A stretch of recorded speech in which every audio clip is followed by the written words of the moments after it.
കോഴിക്കോട് ജില്ലയിലെ കൊയിലാണ്ടിക്ക് സമീപം തെക്കോടി സ്ഥിതി ചെയ്യുന്ന പുണ്യപുരാതനമായ ക്ഷേത്രമാണ് പാലൂർ മഹാവിഷ്ണു ക്ഷേത്രം. പ്രശാന്തസുന്ദരമായ അന്തരീക്ഷത്താൽ ശ്രദ്ധേയമായ ഈ ക്ഷേത്രത്തിലെ മുഖ്യപ്രതിഷ്ഠ ഭഗവാൻ മഹാവിഷ്ണുവാണെന്നാണ് വിശ്വാസം.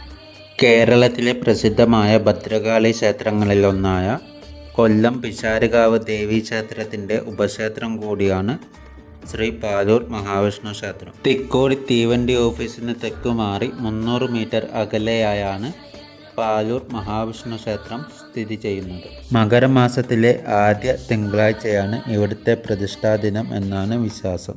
ചതുർബാഹു രൂപത്തിലുള്ള മഹാവിഷ്ണുവാണ് ക്ഷേത്രത്തിലെ മുഖ്യ പ്രതിഷ്ഠ. കൂടാതെ ശിവപുത്രന്മാരായ സുബ്രഹ്മണ്യസ്വാമി, ഗണപതി, അയ്യപ്പൻ എന്നിവരും പ്രധാന ഉപദേവന്മാരായി കുടികൊള്ളുന്നുണ്ട്.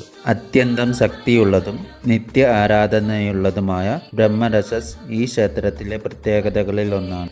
ഏകാദശി വ്രതം, വിഷു, ഓണം, കർക്കിടക മാസം, മണ്ഡലമാസം എന്നിവയെല്ലാം ഇവിടെ പ്രധാനമായി ആചരിച്ചു വരാറുണ്ട്. മാംഗല്യഭാഗ്യത്തിനും സന്താന ഭാഗ്യത്തിനും നിരവധി ഭക്തർ അനുദിനം ഈ ക്ഷേത്ര സന്നിധിയിൽ എത്തിച്ചേരാറുണ്ട്.